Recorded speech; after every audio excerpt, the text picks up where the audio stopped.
রাজধানীর সেগুনবাগিচায় সচিবালয়ে লাগা আগুন নিয়ন্ত্রণে কাজ করা ফায়ার সার্ভিস কর্মীকে ধাক্কা দিয়ে পালিয়ে যায় দ্রুতগামী একটি ট্রাক।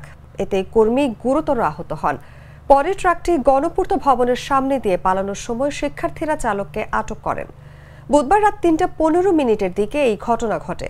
চালককে আইনশৃঙ্খলা রক্ষাকারী বাহিনীর হাতে তুলে দেওয়া হয়েছে। শিক্ষার্থীরা জানান, গণপূর্ত ভবনের সামনে দিয়ে ট্রাকটি দ্রুত গতিতে পালিয়ে যাচ্ছিল। এ সময় শিক্ষার্থীরা সামনে গিয়ে ব্যারিকেড দেন। তখন ট্রাক চালক ট্রাক থামান।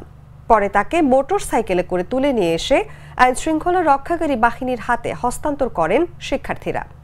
এ সময় উত্তেজিত জনতা চালককে মারতে উদ্যত হন। তখন সেনা সদস্যরা পরিস্থিতি নিয়ন্ত্রণে আনেন। প্রত্যক্ষদর্শীরা জানান, আগুন নেভাতে ফায়ার সার্ভিসের একজন সদস্য বিকল্পভাবে পানির ব্যবস্থা করছিলেন। এ সময় তিনি পাইপ কাঁধে নিয়ে রাস্তা পার হচ্ছিলেন। হঠাৎ দ্রুতগামী একটি ট্রাক পেছন থেকে তাকে ধাক্কা দিলে তিনি রাস্তায় পড়ে যান। মাথায় পড়া হেলমেটটি সঙ্গে সঙ্গে খুলে যায়। রাস্তায় ছিটকে পড়ে রক্ত।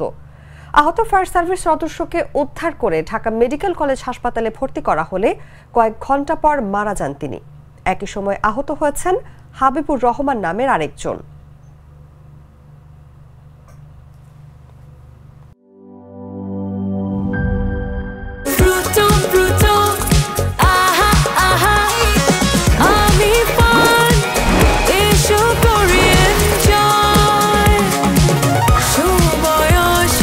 প্রাণ ফ্রুটো, সময় অসময় ফ্রুটোময়।